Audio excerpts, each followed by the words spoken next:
Now I'd like to call on Pat McLoughlin, the chairman of the editorial team.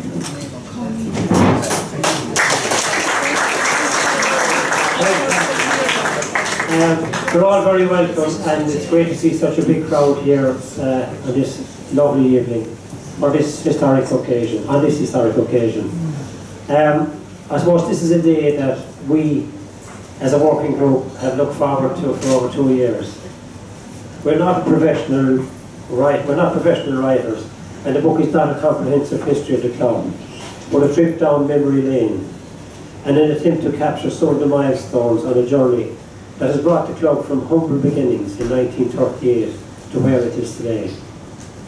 It's a way of remembering the founding fathers and also the generations of members who have preserved the tradition and ethos of our club and have worked tirelessly to create a course, now in Ireland since 1994, that has received the Hidden Gem of Munster Award for 2013. Newcastle West Golf Club was also voted Club of the Year for 2012, and as Paddy said, winning the All-Ireland Pierce Purcell, our first All-Ireland.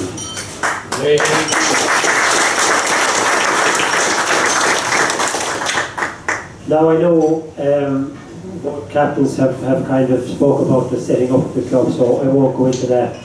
But when the first meeting took place in Eagles Hotel, Bridge Street, Newcastle West, which is now the Central and still in existence, on April 14, 1938, the seeds were sown and the journey began. There's a quotation at the start of the book which reads, "Do not follow where the path may lead. Go instead where there is no path and leave a trail." In 1938, there was no path, no roadmap, no land, and little money. But they had a dream which they followed, and as a result, they have left a wonderful legacy behind, namely, an authentic members club, founded by members, owned by members, and run by members. And I think it should also be noted that the following ladies attended the first 1938 annual general meeting: Mrs. McHenry, Mrs. Danaher, Miss Egan, Miss Lynch, and Miss Storr. 6 ladies, and that might seem a small number, but the numbers were small all round, and they would have made up between 25 and 30% of the gathering, of the attendance.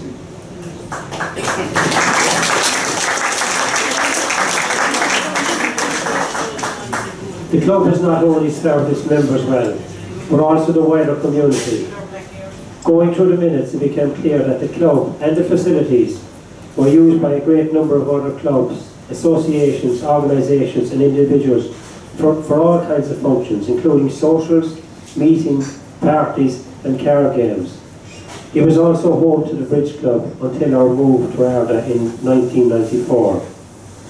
I hope you will enjoy reading the book as much as we enjoyed producing it. I would like to thank Paddy and Joan for their kind words earlier. I would also like to thank the officers of the Management Council, directors, men's and ladies committees, and the members for their support and encouragement. I would also like to thank Fitzsimons printers, and I know Anthony is here tonight, and I know he won't mind if I single out Lorraine Maroney, who's mortified down there.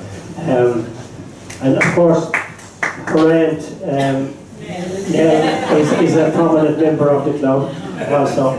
But Lorraine, as I said, I'd like to single her out for her assistance, direction, and above all her patience, because I think we nearly drove her crazy.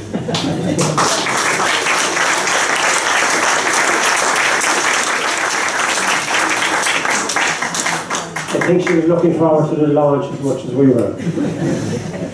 I would like to thank the Limerick Leader, the Weekly Observer, Kerry's Eye, the Kerryman, West Limerick 102 FM Radio, Orla Gilburn, Graphic Design, Damien Patterson of McCarthy and Patterson, Architects and Interior Designers, Tom Ahern, who is here tonight, local historian, who was an enormous help also.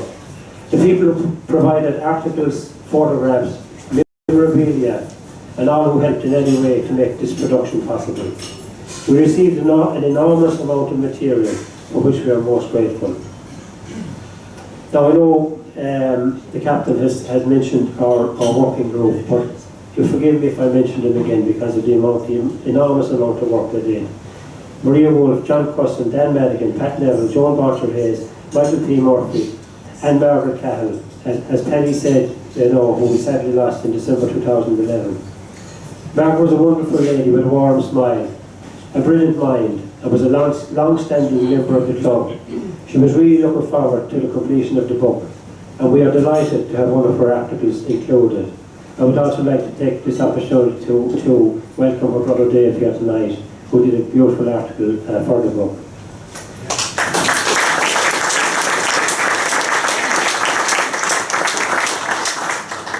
I would like to thank West Limerick Resources, who provided 75% of the funding for this project. Without their support, this book would not have been produced. Again, I'd like to give a special mention to Joan Casey, who handled our application, for her courtesy, assistance and guidance. Some of our newer members may not be aware that this is the second project that has been funded by West Limerick Resources. The cover driving range, which is widely used by members, beginners and for underage training, was funded shortly after our arrival at this magnificent setting. I suppose when you think about West Limerick Resources, there is scarcely a town, village or community in West Limerick that hasn't benefited from the financial support of West Limerick Resources.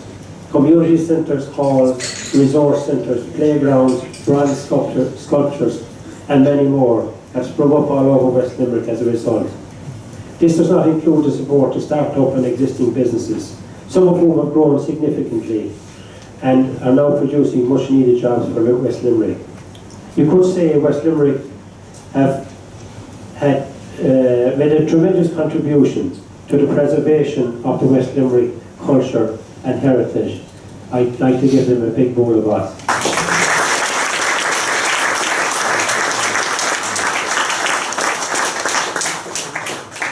Finally, I would like to express my sincere gratitude to Minister Deenahan for taking time out of his busy schedule, and also we remember that it's Munster final day.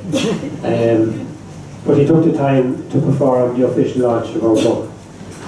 It is fitting and appropriate that a minister who comes from a proud and successful sporting heritage agreed to perform this historic task. And I know he understands the important role that sport plays in our society. Minister, thank you for honouring us with your presence here tonight. It has added greatly to the status, prestige and standing of the occasion. Thank you very much.